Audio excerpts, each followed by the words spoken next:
Makanan sisa. Assalamualaikum warahmatullahi wabarakatuh. Apa kabar Bunda? Semoga Allah selalu memberikan kebahagiaan. Bunda, sebelum lanjut cerita, aku mau tanya, siapa yang dulu pernah mengalami seperti di cerita ini? Boleh komen di bawah ya Bunda, kita sedikit bernostalgia. Namun bukan untuk bersedih, melainkan supaya membuat kita lebih bersyukur. Masak apa Bu? Tanya Ningsih, seorang gadis kecil berumur 10 tahun. Ia sedang bertanya pada ibunya yang sedang sibuk mengaduk sesuatu di kuali. Ini Ning, ibu lagi panasin sayur. Tadi dikasih sayur sama Mbak Larti, jawab Bu Heni lembut sambil tersenyum ke arah putrinya. Alhamdulillah, berarti kita ada lauk ya Bu hari ini, ucap Ningsih. Bu Heni mengangguk. Dengan inisiatifnya, Ningsih langsung menyiapkan piring, menyusunnya di meja makan kayu milik mereka. Bukan meja makan mewah, hanya meja makan sederhana. Bahkan di beberapa sisinya sudah lapuk dimakan rayap dan juga sudah lapuk karena usia. Bu Heni sudah selesai memanasi lauknya. Nasi dan lauk sudah terhidang di atas meja. Ningsih, sana, panggil adik-adikmu dan bapak, suruh Bu Heni. Ningsih mengangguk, lalu ke depan untuk memanggil adik dan bapaknya. Pak, ayo makan. Agung, Muklis, ayo kita makan, panggil Ningsih pada dua adiknya. Ya, Ningsih adalah anak sulung di keluarga itu. Sementara Agung adalah anak kedua saat ini umurnya 7 tahun. Sementara Muklis, anak bungsu di rumah ini baru berumur 4 tahun. Ketiganya dengan semangat berjalan ke meja makan. Tak ada kursi. Meja itu rendah, jadi duduknya langsung lesehan di lantai. Lantai pun bukan lantai keramik ataupun semen, melainkan lantai tanah yang dialasi spanduk. Spanduk itu mereka dapat dari pinggir jalan. Kala itu ada spanduk yang dibuang. Pak Manto memungutnya. Lumayan katanya bisa jadi alas untuk di rumah. Dan sampai sekarang, sudah bertahun-tahun spanduk itu masih awet. Ya seolah spanduk itu tahu siapa yang sedang memilikinya saat ini. Yang memilikinya saat ini hanyalah keluarga kecil yang miskin. Rumah pun masih kayu, dan atapnya banyak yang sudah bocor. Dinding papannya juga banyak yang lapuk karena usia. Selain itu, kayu yang dipilih bukanlah kayu yang berkualitas, jadi mudah lapuk dan mudah dimakan rayap. Yang bisa dilakukan Pak Manto hanyalah menambalnya dengan papan bekas yang dia temukan di tempat pembuangan sampah, atau menutupnya dengan spanduk. Atau kalau tak ada, ia hanya menutup rumahnya yang bolong dengan karung bekas beras. Karung bekas beras itu juga bukan karungnya sendiri, melainkan karung pemberian tetangga atau hasil dari dia meminta di warung orang-orang. Sebenarnya kehidupan keluarga ini dulu tidak sesulit ini. Namun semenjak Pak Manto mengalami kecelakaan, kehidupan mereka berubah 180 derajat. Kalau dulu susah, tapi sekarang jauh lebih susah.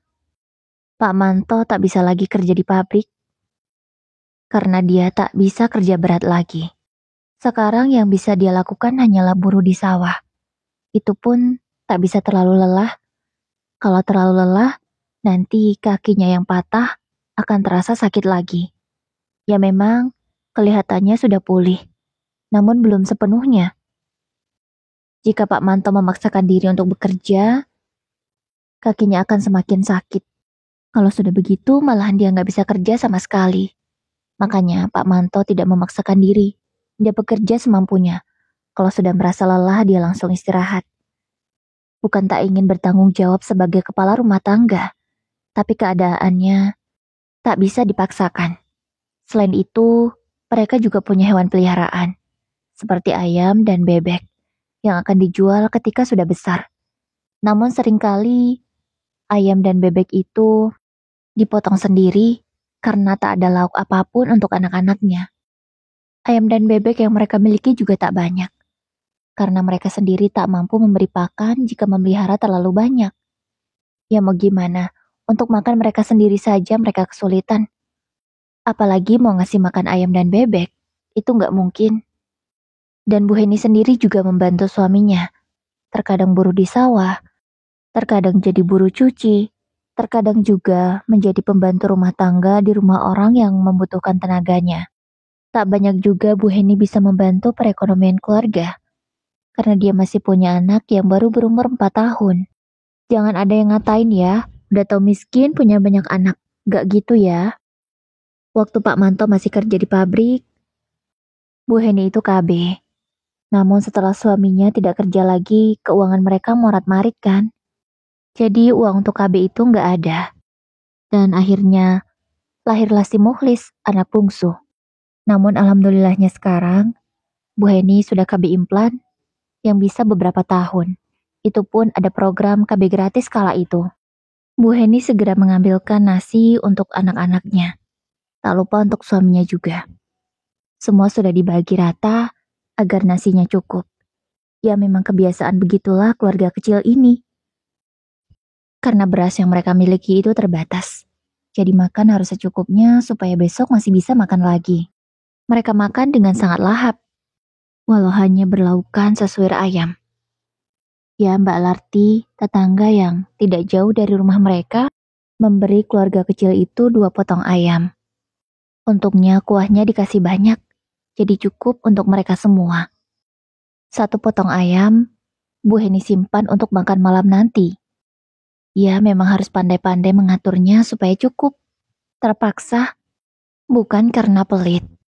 Enak banget Bu, kata Ningsih. Alhamdulillah, jawab Bu Heni. Begitu juga dengan Agung dan Mukhlis, mereka sangat lahap. Ya, mereka sangat jarang bisa makan enak begini. Jadi dengan sesuir ayam pun mereka sudah sangat senang. Ya ampun Bun, jadi keinget masa kecil dulu. Makan ayam itu sesuatu yang sangat luar biasa. Kalau bunda-bunda pernah ngalamin juga nggak? Oke lanjut ya bunda, aku malah jadi baper sama cerita sendiri. Habis ini ajak adik-adikmu tidur siang ya. Perintah Bu Heni setelah mereka semua selesai makan. Iya Bu, jawab Ningsih.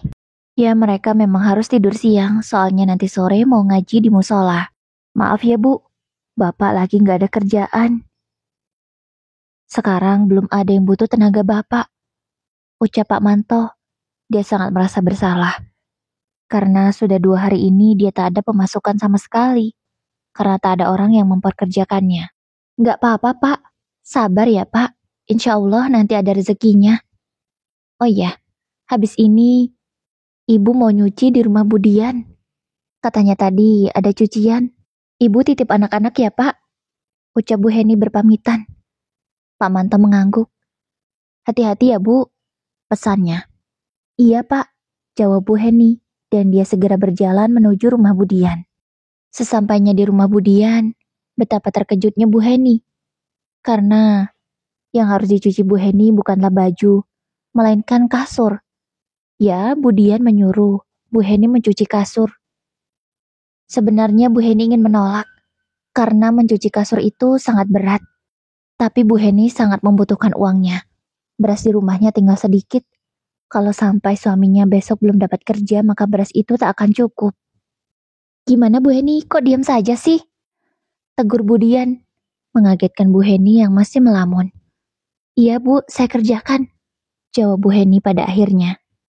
Bu Heni pun mencuci kasur itu.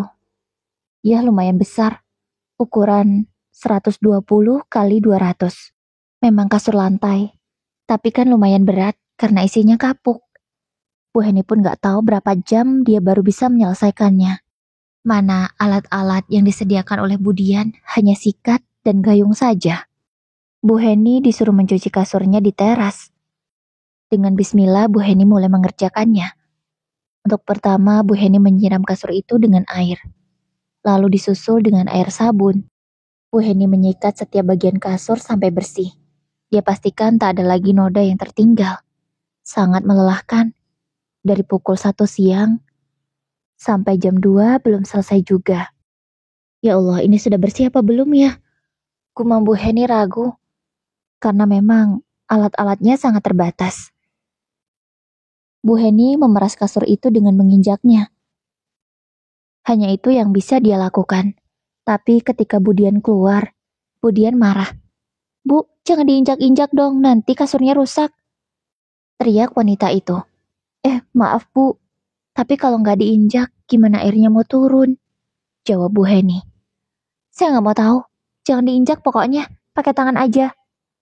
Perintah Bu Dian. Bu Heni pun mengalah. Dia takut juga kalau nanti kasurnya rusak, dia disuruh ganti. Mana ada Bu Heni uangnya. Akhirnya setelah berjuang berjam-jam, kasur itu sedikit kering dan tinggal dijemur saja. Bu, sudah selesai Bu, tapi ini belum kering. Mungkin butuh waktu beberapa hari, ucap Bu Heni pada Bu Dian. Ya sudah, nggak apa-apa. Ini upahnya. Bu Dian langsung memberi upah pada Bu Heni. Bukan 50.000 apalagi 100.000, melainkan 10.000 rupiah. Bu Heni menerima uang itu dengan berat hati. Bukan tak bersyukur, tapi upah 10.000 tidak cocok sebab pekerjaannya sangatlah berat. Maaf Bu, tapi kenapa? Kamu itu nggak bersyukur ya? Masih untung saya kasih kerjaan. Cuma nyuci kasur doang pun, air dari saya, sabun dari saya. Nanti yang ngangkat sebelum kering juga saya. Masih untung saya kasih 10.000. Harusnya mah itu 5.000 juga cukup. Potong Bu Dian cepat ketika Bu Heni akan komplain dengan upahnya. Bu Heni pun pasrah. Tak berani lagi dia menjawab. Dia juga takut kalau sampai 10.000 itu diambil lagi oleh Bu Dian. Bu Heni berbalik, akan segera pulang.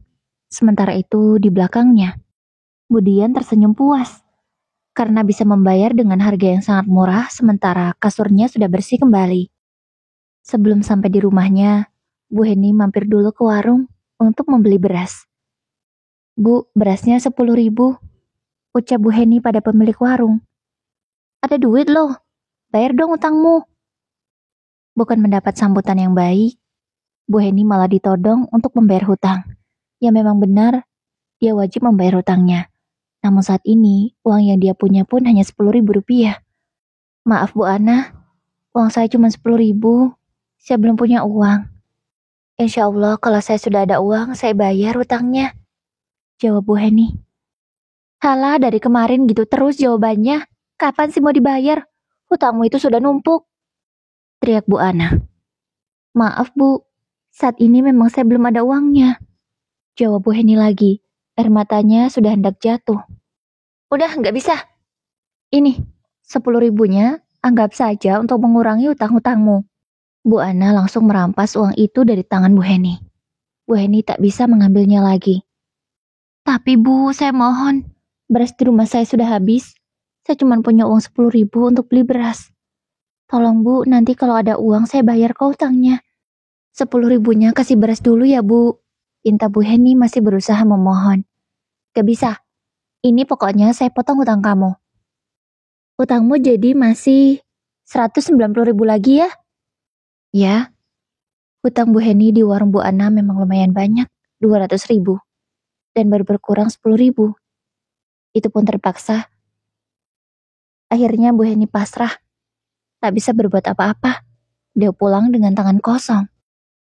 Baru pulang Bu. Pasti capek banget ya Bu. Sini Bapak pijitin. Ucap Pak Manto menyambut istrinya. Iya Pak, Ibu memang capek. Dan Ibu lebih capek lagi. Karena nggak bisa bawa pulang apa-apa. Jawab Bu Heni lesu.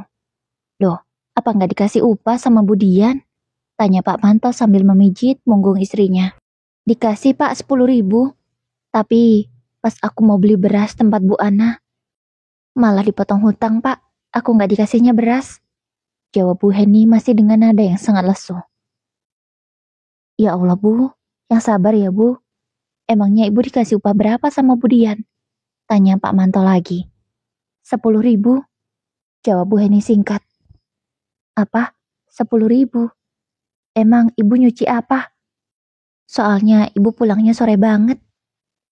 Bukannya Bapak mau gak bersyukur, tapi masa cuma dikasih 10.000 sama Bu Dian? Tanya Pak Manto keheranan. Iya Pak, Ibu itu nyuci kasur.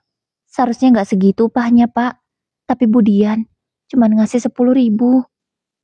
Jawab Bu Heni sambil menahan tangis. Astagfirullahalazim. Tega sekali Bu Dian, Bu. Udahlah Pak, nggak apa-apa. Mungkin nasib keluarga kita begini, Pak. Orang miskin selalu saja jadi permainan orang kaya. Ucap Bu Heni sedih dengan nasibnya. Maafin Bapak ya, Bu. Lagi-lagi Pak Manto merasa sangat bersalah.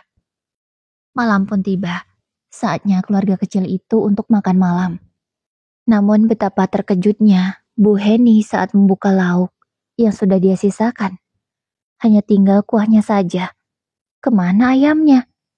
Katanya bertanya-tanya. Nak, apa kamu tahu ayam yang ada di sini? Tanya Bu Heni pada Ningsih. Gak tahu, Bu. Aku malahan gak tahu kalau ada ayam di situ. Jawab Ningsih apa adanya. Dan Bu Heni baru menyadari kalau cobek yang dia gunakan untuk menindih penutup lauk itu sudah tidak ada. Sudah terjatuh di bawah. Ya Allah, diambil kucing. Gumamnya. Ya, terbukti ada ceceran kuah di meja. Tapi pintarnya kucing itu, penutupnya masih rapi, seperti tidak bekas dibuka. Mereka pun pasrah. Akhirnya malam itu, mereka makan hanya dengan kuah ayam saja. Gak apa-apa kok Bu, kuahnya juga sudah enak. Ucap ketiga anaknya dengan kompak. Anak-anak itu sangat pintar, pandai sekali bersyukur dan menenangkan hati kedua orang tuanya. Walau dalam hati Bu Heni sangat merasa bersalah, karena seharusnya malam ini anak-anaknya bisa makan enak. Tapi karena lauknya diambil kucing, alhasil mereka hanya bisa makan seadanya. Belum rezeki Bu, gak apa-apa, ucap Pak Manto menenangkan istrinya. Ya Pak Manto selalu bisa memahami kalau saat ini istrinya sedang merasa tidak enak. Bu Heni mengangguk, lalu menghabiskan nasinya. Besok paginya, ketika Ningsih dan Agung akan berangkat sekolah, Bu Heni benar-benar bingung. Berasnya hanya tinggal segenggam. Kalau dimasak, cukupnya untuk makan Agung dan Ningsih saja. Lalu, anak bungsunya nanti gimana? Bu, ada sarapan nggak? Tanya Ningsih.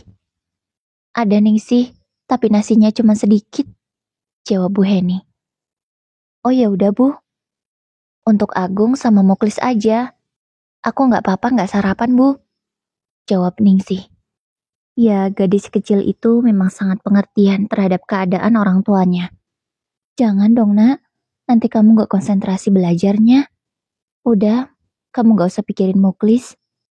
Mudah-mudahan nanti Muklis bisa makan. Ucap Bu Heni. Enggak Bu, nggak apa-apa.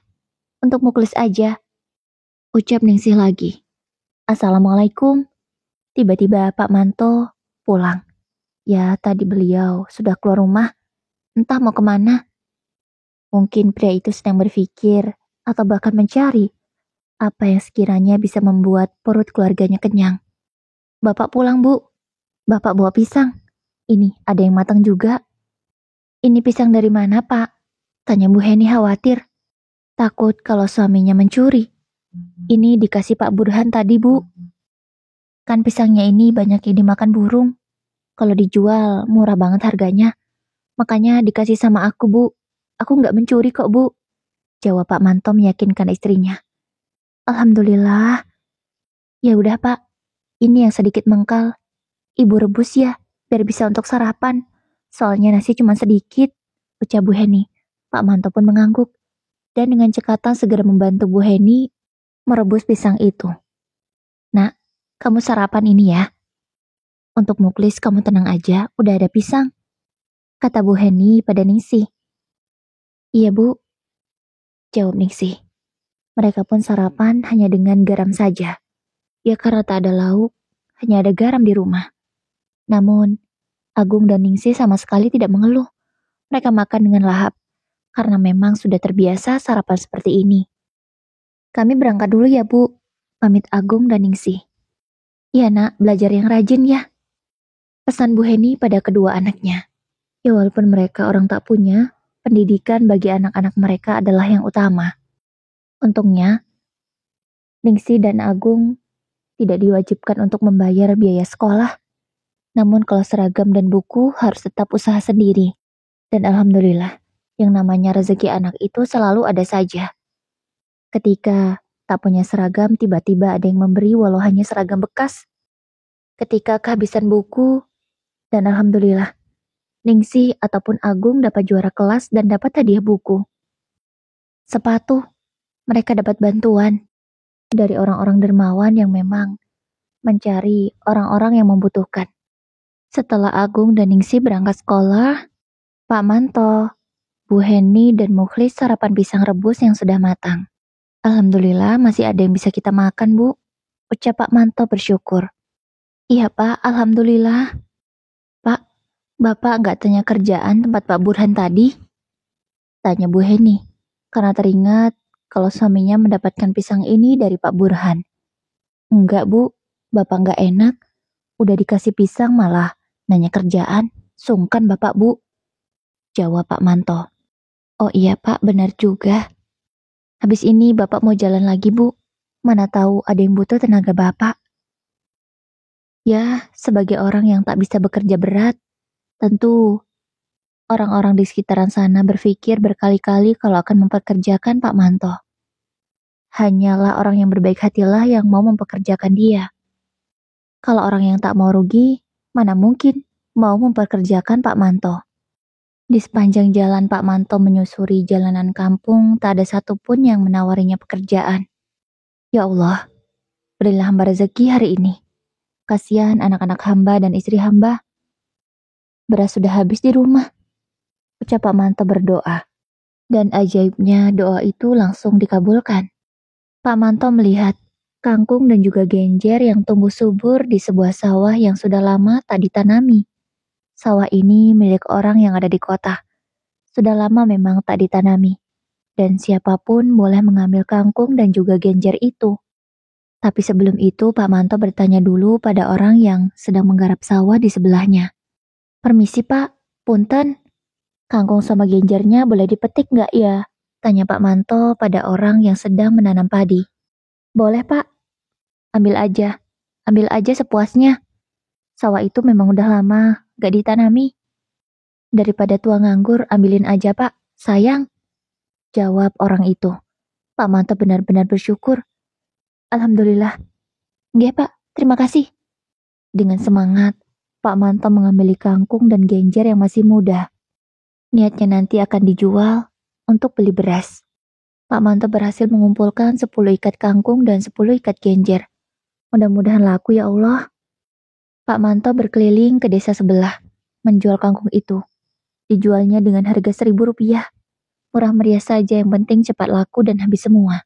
Itu harapan Pak Manto. Genjer-genjer, kangkung-kangkung, masih muda dan segar baru dipetik. Teriak Pak Manto. Dia berteriak sekeras mungkin, agar ibu-ibu mendengar teriakannya dan mau membeli dagangannya. Pak, jualan apa?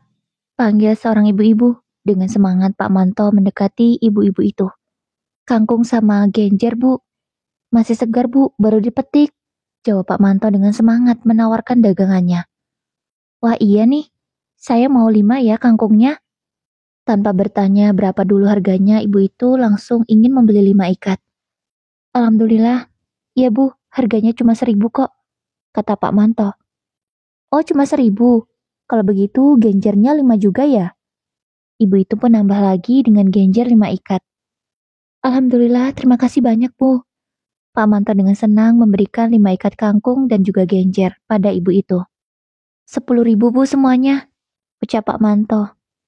Iya Pak, ini uangnya. Ibu itu segera memberikan Rp10.000 ke Pak Manto. Pak Manto mencium uang itu. Dia senang karena ada uang untuk beli beras.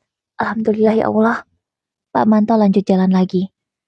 Kangkung dan genjernya masih ada 5 ikat masing-masing. Kangkung, genjer masih segar. 1.000 saja. Teriak Pak Manto dengan suara yang tak kalah lantang dari sebelumnya. Pak, beli. Teriak seorang perempuan. Pak Manto segera mendekat. Dan perempuan itu membeli 2 ikat kangkung. Pak Manto lanjut jalan lagi. Dan ada yang beli lagi 2 ikat genjer. Setelahnya Pak Manto lanjut lagi jalan. Namun, sudah sampai di ujung desa tak ada lagi yang mau membeli dagangannya. Pak Manto memutuskan untuk pulang. Uang 14.000 di tangannya sudah bisa untuk beli beras. Nanti kangkung dan genjernya yang tidak habis ini bisa dimakan sendiri. Alhamdulillah ya Allah, gumam Pak Manto lega karena bisa bawa pulang beras untuk keluarganya. Sesampainya di rumah, "Bu, alhamdulillah Bu, Bapak dapat beras," kata Pak Manto pada istrinya. "Alhamdulillah Pak, dapat dari mana Pak?" tanya Bu Heni. "Tadi Bu, Bapak metik kangkung di sawah orang, boleh diambilin kok Bu. Ini dapat uang 14.000, Bapak beliin beras semuanya. Ini Bu, kangkung sama genjernya dimasak aja untuk makan." "Alhamdulillah, iya Pak." Bu Heni segera memasak nasi dan juga kangkung. Kangkung itu hanya direbus, diberi garam. Sebab tak ada bumbu yang bisa digunakan untuk menambah cita rasa selain garam. Namun begini saja sudah enak bagi keluarga kecil ini. "Sebentar lagi, Ningsih dan Agung pulang Pak. Kita tunggu mereka aja ya makannya," ucap Bu Heni. "Iya Bu," jawab Pak Manto setuju. Tak lama, kedua anak mereka pun pulang dari sekolah. "Bu, sepatuku sobek," kata Agung mengadu. "Bukan sobek, melainkan lemnya yang sudah mengelupas. Bukan hanya kecil, tapi sudah sangat besar. Dan di sekolah tadi Agung sudah diledek teman-temannya. Katanya sepatu Agung minta makan. Ya karena sepatu itu memang menganga cukup lebar. Ya udah, ini nanti Bapak coba perbaiki dulu ya Nak," kata Pak Manto. Agung pun mengangguk. "Sabar ya Nak, ya udah kita makan dulu," ajak Bu Heni. Keluarga itu pun makan siang bersama, dengan nasi berlaukan sayur kangkung. Setelahnya seperti biasa. Anak-anak akan tidur siang. Takut kalau nggak tidur siang nanti sorenya malah mengantuk. Setelah 1 jam lebih tidur siang, Agung dan Ningsih bangun. "Mbak, kita cari siput di sawah yuk," ajak Agung. "Ayolah, tapi izin dulu sama ibu ya," jawab Ningsih. Dan Bu Heni pun mengizinkan. Mereka berdua pun berangkat ke sawah yang habis panen. Keduanya turun, lalu mencari siput. Setelah 1 jam mencari, mereka dapat setengah kantong kresek kecil. "Lumayan lah dek, bisa untuk makan malam ini," kata Ningsih senang. "Iya mbak, alhamdulillah," jawab Agung. Mereka pun segera pulang karena sebentar lagi waktunya untuk mengaji. Namun sebelum mereka sampai di rumah, mereka dipanggil oleh seseorang. "Ningsih, Agung, sini," kata Bu Surti memanggil kedua anak itu. "Ya Bu Surti, ada apa?" jawab Ningsih. "Nih, ada makanan untuk kalian," kata Bu Surti sambil memberikan. Kata Bu Heni sambil memberikan sekotak makanan pada kedua anak itu. "Apa ini Bu Heni?" tanya Ningsih. "Makanan untuk kalian, sudah sana bawa pulang," kata Bu Surti. "Alhamdulillah, makasih ya Bu Surti," jawab Ningsih dan Agung serentak. Kedua anak itu pulang dengan raut senang. Ia berharap makanan itu sesuai dengan kotaknya. Ya, gambar luarnya itu ayam goreng. Mereka berharap kalau benar ayam goreng di dalamnya. Tanpa ada rasa curiga sedikit pun, keduanya membawa kotak itu sampai ke rumah. "Assalamualaikum, Bu," katanya mengucapkan salam dengan sangat bahagia. "Waalaikumsalam. Kok bahagia sekali, dapat apa?" tanya Bu Heni penasaran karena kedua anaknya tampak sangat bahagia. "Dapat siput, Bu, ini," jawab Agung sambil memberikan siput ke ibunya. "Dan dapat makanan juga, Bu, dari Bu Surti," kata Ningsih, sambil memberikan kotak itu pada Bu Heni. "Wah, alhamdulillah. Ayo nak kita buka. Kita lihat isinya apa." Mereka bertiga dengan semangat membuka kotak itu. Dan betapa terkejutnya, karena di dalamnya memang benar ayam. Tapi bukan ayam utuh yang layak dimakan oleh manusia. Melainkan, itu adalah ayam sisa. Ayamnya memang masih ada, tapi semuanya sudah bekas gigitan. Astagfirullahaladzim, tega sekali Bu Surti. Kenapa dia tega menghina kita seperti ini, Nak? Ibu gak terima. Bu Heni tersulut emosi. Dia memang orang miskin, tapi tak sepantasnya dia diperlakukan sehina ini. Bu Heni langsung membungkus kotak itu lagi. Lalu, akan segera menuju ke rumah Bu Surti. "Ibu mau kemana?" teriak Ningsih. Namun Bu Heni terus berjalan. Lalu dia menoleh lagi karena teringat dengan Mukhlis. Jaga adikmu, dia masih tidur. Teriaknya tanpa menjawab pertanyaan dari Ningsih. Tak lama kemudian Bu Heni sudah sampai di depan rumah Bu Surti. Bu Surti, Assalamualaikum. Teriak Bu Heni dengan suara yang sangat lantang. Berharap orang yang ada di dalamnya segera keluar. Waalaikumsalam. Ada apa? Kenapa ibu kesini? Tanya Bu Surti dari dalam gerbang. Ya, perempuan itu tidak mau membukakan gerbang itu. Maaf Bu, kami ini memang orang miskin. Tapi tidak sepantasnya ibu kasih makanan seperti ini pada kami. Teriak Bu Heni. Lalu melemparkan makanan itu ke arah Bu Surti. Kurang ajar sekali kamu, Bu Heni. Sudah berbaik hati saya kasih makanan ke kalian. Ini makanan enak loh. Ayam goreng. Malah dilempar begini. Gak tahu terima kasih sekali sih. Teriak Bu Surti tak mau kalah.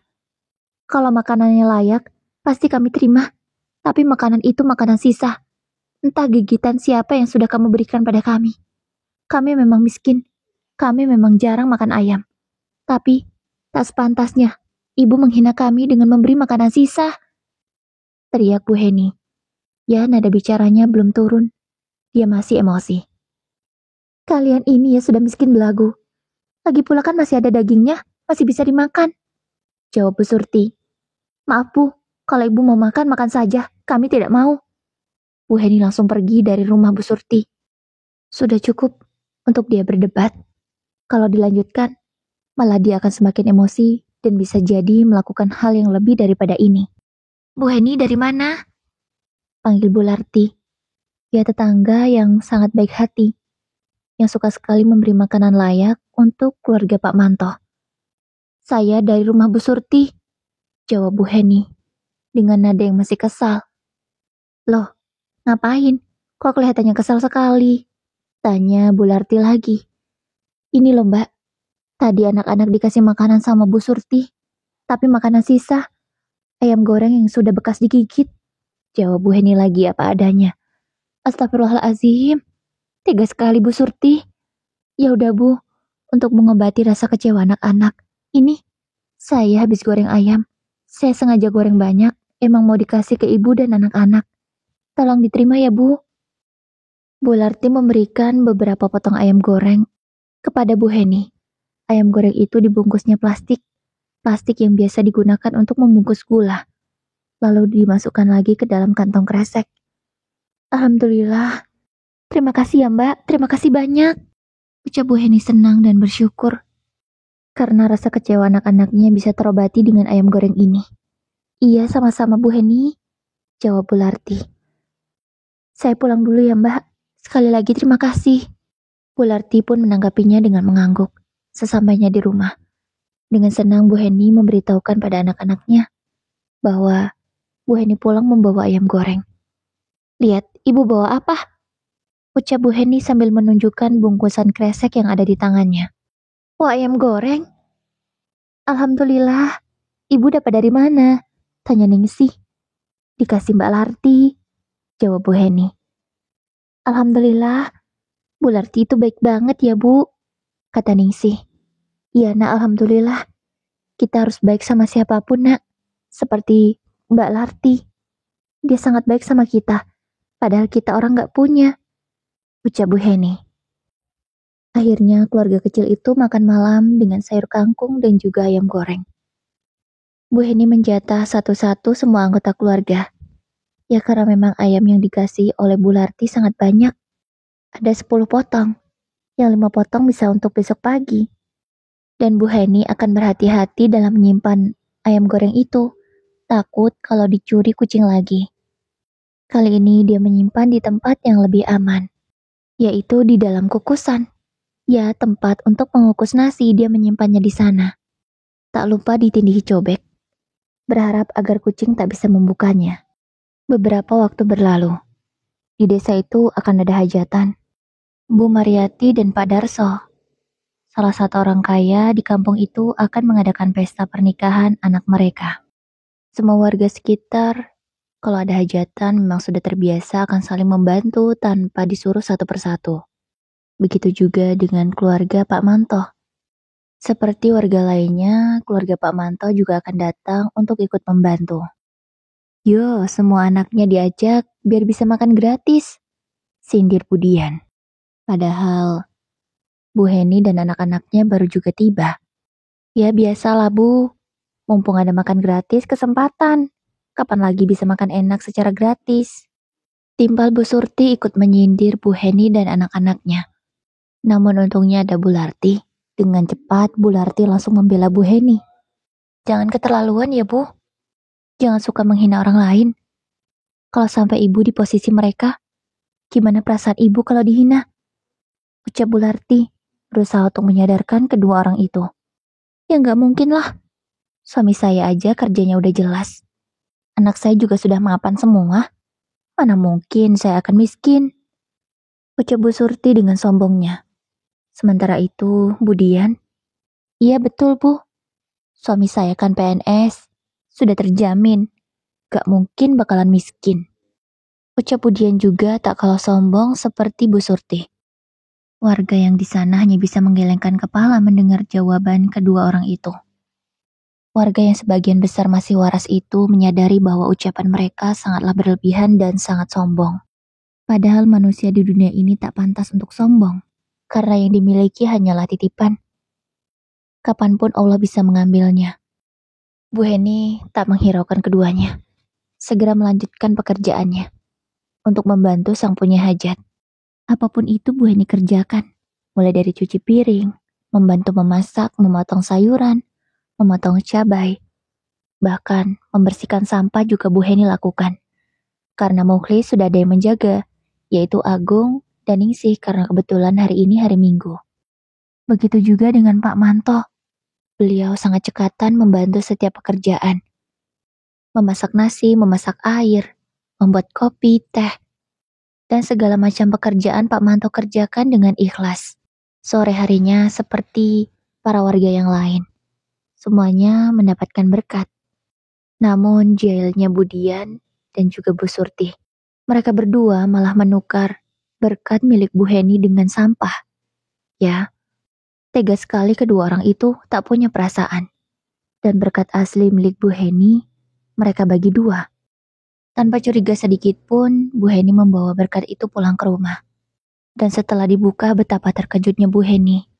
Karena yang ada di dalam kantong kresek itu adalah sampah. Sampah yang ia kumpulkan tadi. Astagfirullahaladzim, perbuatan siapa ini? Kata Bu Heni. Dia juga langsung memberitahu suaminya. Ya Allah Bu, ya udahlah Bu, gak apa-apa. Mungkin belum rezeki kita. Ucap Pak Manto. Ya, pria itu memang tak suka berdebat. Dia memilih sabar dan mengalah saja daripada cari masalah. Tapi tidak dengan Bu Heni. Dia tak terima direndahkan seperti ini. Dia memilih mencari tahu siapa yang sudah menukar berkatnya. Ia kembali lagi ke rumah Bu Mariati dan Pak Darso. Dengan hati-hati, Bu Heni bicara dan mengadukan semuanya. Astagfirullahaladzim, siapa yang tega melakukan itu? Ya udah Bu, ini masih ada sisa. Ini Ibu bawa pulang ya?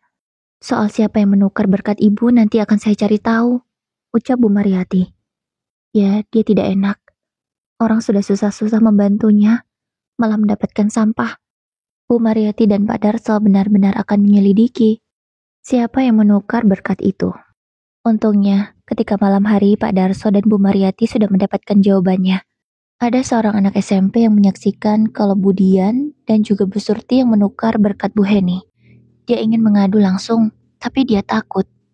Barulah malam ini diantar kedua orang tuanya. Dia datang ke rumah Pak Darso untuk memberitahu.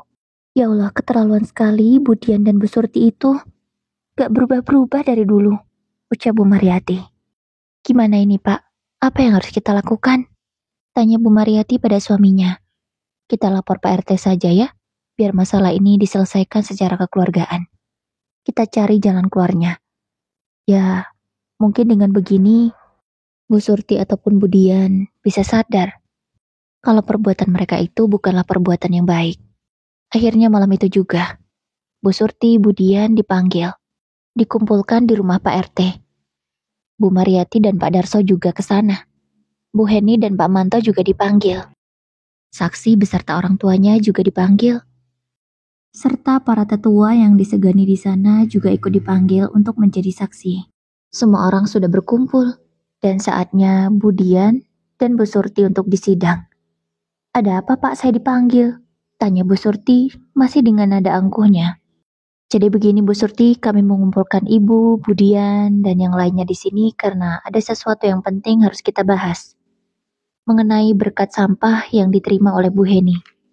Ada saksi yang melihat kalau Ibu dan Budianlah yang menukar berkat itu. Ini anaknya dan ini orang tuanya.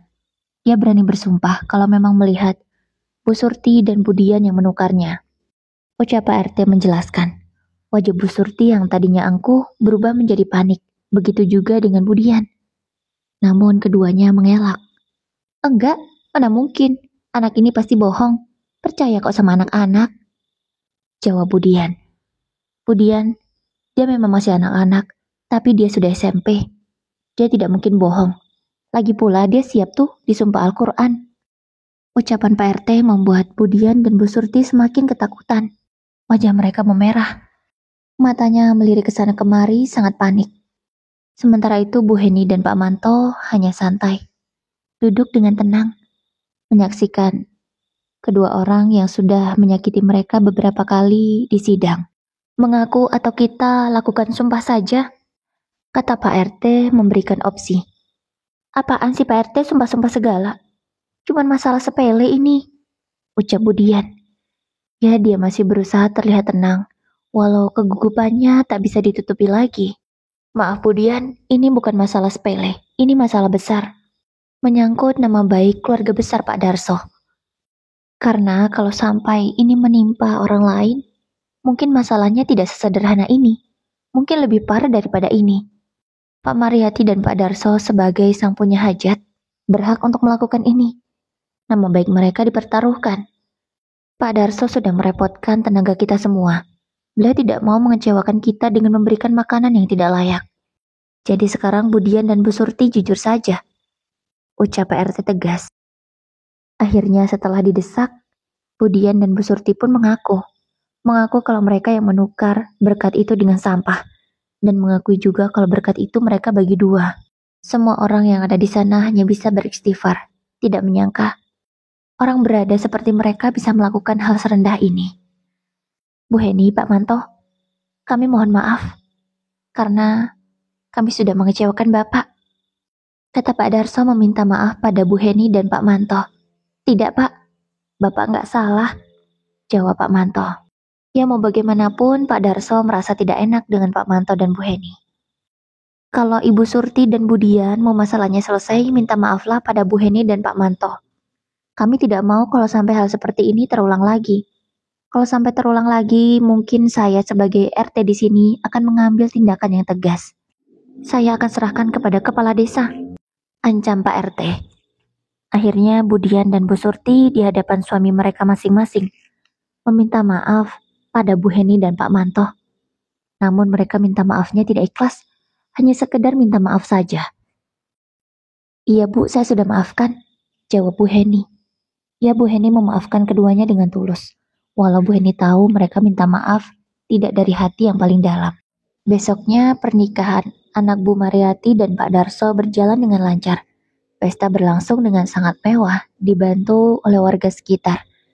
Mereka bahu-membahu mengerjakan apa yang bisa dikerjakan, saling bekerja sama hingga acara selesai. Sementara itu, keluarga Pak Manto, biasa kalau ada warga yang hajatan akan menyumbang semampunya. Namun kali ini, keluarga kecil itu tak ada apapun yang bisa disumbangkan selain tenaga. Dan dengan rendah hati Pak Manto menyampaikan pada Pak Darso, "Mohon maaf Pak, kami tak bisa kasih apa-apa. Hanya tenaga dan dukungan serta doa yang bisa kami bantu. Mohon maaf Pak, kami gak punya apa-apa yang bisa dikasih," ucap Pak Manto. Dia tak enak, namun hal ini mau tak mau harus dia sampaikan. "Nggih Pak Manto, boten nopo-nopo, tidak masalah. Saya senang sudah dibantu oleh Pak Manto dan keluarga. Saya sangat bersyukur sekali. Yang penting kita semua sehat," jawab Pak Darso bijaksana. Ya, itulah alasan kenapa Pak Darso rezekinya lancar, bisa jadi salah satu orang kaya di sana. karena yaitu kebaikan hatinya. Sama sekali tak pernah merendahkan orang lain. Alhamdulillah, terima kasih Pak Darso. Sekali lagi terima kasih. Nggih, Pak Manto sama-sama. Sorenya, setiap warga yang pulang selesai membantu dibawakan berkat lagi sebagai ucapan terima kasih. Isinya ada nasi, lauk pauk, dan juga kue. Kali ini Bu Heni membawa berkatnya dengan aman. Tak ditukar lagi seperti kemarin. Sehingga berkat itu bisa untuk makan anak-anaknya. Dan selama membantu di rumah Pak Darso, mereka makan juga selalu enak. Pakai ayam, pakai rendang, sayur, telur. Intinya tak dibedakan dengan warga lainnya. Semua makanan yang dimakan sama. Alhamdulillah ya Pak, Pak Darso baik dan pengertian. Sebenarnya ibu malu nggak bisa kasih apa-apa. Malah kita yang numpang makan di sana. Ucap Bu Heni pada suaminya. Ya mau bagaimana lagi Bu, kita emang nggak punya apa-apa. Bapak udah berhari-hari nggak kerja. Jawab Pak Manto yang sama tak enaknya seperti Bu Heni. Seminggu setelah acara pernikahan anak Pak Darso. Pak Darso memberikan pekerjaan untuk Pak Manto. Pak Darso tahu keadaan Pak Manto yang tidak bisa bekerja berat. Sehingga membebaskan Pak Manto untuk beristirahat kapan saja jika beliau sudah merasa tak enak. Ya, Pak Darso paham bahwa kaki Pak Manto tak akan mampu jika bekerja dalam waktu yang lama. Jika Pak Manto sudah merasa sakit, maka diizinkan beristirahat kapan saja. Dan Pak Manto bisa dibilang diangkat menjadi karyawan tetap di sawah Pak Darso. Jadi Pak Manto bertugas mulai dari menanam, memanen, dan juga perawatan sampai sawah itu menghasilkan. Tentu saja gajinya disesuaikan dengan kerja Pak Manto. Ya, mau bagaimanapun Pak Darso harus adilkan dengan pekerja yang lainnya. Mulai saat itu, kehidupan keluarga Pak Manto sangat terbantu. Setidaknya mereka selalu punya beras untuk makan. Dan Bu Heni juga sering dapat kerjaan dari tetangga di sekitarnya. Namun kejulitan Bu Dian dan juga Bu Surti tidak berakhir sampai saat itu. Masih berlanjut sampai sekarang. Malahan keduanya dengan tega memfitnah, mengatakan pada semua orang bahwa mencuri di rumah orang yang sedang memperkerjakannya. Semua itu tentu saja fitnah. Namun ada saja yang percaya. Sehingga mereka ragu untuk mempekerjakan Bu Heni. Demi Allah, saya nggak pernah mencuri, ucap Bu Heni saat tiba-tiba dituduh oleh ibu-ibu. Tapi katanya gelang Bu Ami hilang. Tanya tetangganya. Saya nggak tahu Bu, saya nggak pernah mencuri. Boleh geledah rumah saya. Kalau memang gelang itu ada di sana, saya siap di penjara, ucap Bu Heni. Ya, itu dia lakukan supaya orang-orang percaya padanya karena memang dia tidak mencuri. Dan ibu-ibu yang sudah termakan hasutan Bu Dian langsung menggeledah rumah Bu Heni. Tentu saja mereka tidak menemukan apapun, karena memang gelang Bu Ami tidak hilang, melainkan Bu Ami lupa menaruhnya di mana. Coba deh kita geledah rumah Bu Ami. Mungkin ketemu, sayang juga dong Bu kalau gelangnya hilang. Ucap ibu-ibu itu yang tidak sabaran. Akhirnya mereka menggeledah gantian rumah Bu Ami. Dan setelah digeledah semuanya akhirnya gelang itu ketemu. Ya, gelang itu terjatuh di bawah lemari. Alhamdulillah ya Allah, akhirnya gelang ini ketemu, ucap Bu Ami lega dan bersyukur. Karena gelang kesayangannya bisa ketemu lagi. Dan semua warga yang menuduh Bu Heni meminta maaf kepadanya. Beberapa waktu kemudian, tiba-tiba, desa yang sangat aman itu dikejutkan dengan berita yang sangat menghebohkan. Suami Bu Dian ditangkap polisi. Suaminya tersandung kasus korupsi di kantornya. Ya, warga heboh. Tidak menyangka kalau seorang PNS yang begitu baik seperti suami Bu Dian melakukan korupsi di kantornya. Spontan kehidupan Bu Dian langsung berubah. Dia yang dulunya begitu sombong, kini tak ada lagi yang bisa dia sombongkan. Suaminya sudah masuk penjara karena terbukti bersalah. Anak-anaknya masih kuliah dan masih ada yang SMA juga. Kini yang kuliah terancam berhenti kuliah karena tak ada biaya. Sementara yang SMA harus pindah ke sekolah yang murah. Ya dulu anak Bu Dian itu sekolah di sekolah yang elit. Dan sekarang karena ayahnya sudah di penjara tak mampu lagi kan membayar. Dan Bu Dian bertahan hidup hanya dengan memanfaatkan tabungan yang tersisa dan berjualan jajanan anak-anak di SD. Ya begitulah takdir. Semudah itu Allah membolak-balikan nasib seseorang. Jadi jangan pernah sombong ya. Setelah kabar buruk yang menimpa Budian, ada kabar buruk juga yang menimpa Bu Surti. Jaraknya tak jauh, hanya sekitar 1 bulanan saja. Anak Bu Surti ditangkap polisi karena kedapatan menggunakan obat-obatan terlarang. Uang Bu Surti yang sangat banyak itu tentu habis untuk mengurusi kasus anaknya. Karena tak mau anaknya dipenjara, Bu Surti melakukan apa saja menggunakan uangnya untuk berkuasa. Namun semua itu percuma, karena bukan hanya pemakai, anaknya juga pengedar.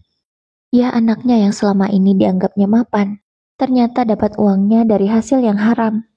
Uang sebanyak apapun yang Bu Surti miliki tidak bisa menolong anaknya. Dan anaknya divonis bersalah dan dihukum mati. Bu Surti stres, dia depresi, tak bisa berbuat apa-apa untuk menolong anaknya. Suaminya juga tak bisa berbuat banyak. Hanya bisa membantu Bu Surti untuk sembuh dari depresinya. Akhirnya uang yang banyak itu habis untuk bolak-balik ke rumah sakit, ke psikiater, ke psikolog untuk memperbaiki jiwa Bu Surti yang sedang terguncang. Lagi-lagi, harta yang dimiliki tak bisa membantu. Walaupun bisa membantu akan habis dan belum tentu bisa mengembalikan semuanya seperti dulu. Bu Surti benar-benar menyesali perbuatannya pernah sombong pada Bu Heni dan keluarganya. Sedikit demi sedikit Bu Surti mulai sadar. Kini dia datang ke rumah Bu Heni untuk meminta maaf. Mungkin dengan begini mentalnya bisa lebih baik. Saya sudah maafkan ibu kok. Ibu jangan sedih terus ya. Ibu harus semangat.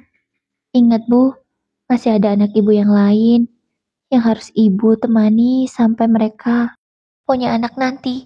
Ibu mau gendong cucu kan? Ucap Bu Heni pada Bu Surti. Ya, Bu Heni sangat perhatian. Dia juga sangat mengerti bagaimana perasaan Bu Surti saat ini. Selain Bu Surti, Budian juga sudah meminta maaf pada Bu Heni. Beliau menyesal sudah sombong. Ya, begitulah kehidupan. Sebagai manusia, kita tak pantas sombong. Karena mudah baginya yang maha kaya untuk mengubah nasib kita dari yang kaya jadi miskin ataupun sebaliknya. Tetap rendah hati dan berbuat baik pada siapapun. Terima kasih Bunda yang sudah menyimak sampai habis. Wassalamualaikum warahmatullahi wabarakatuh.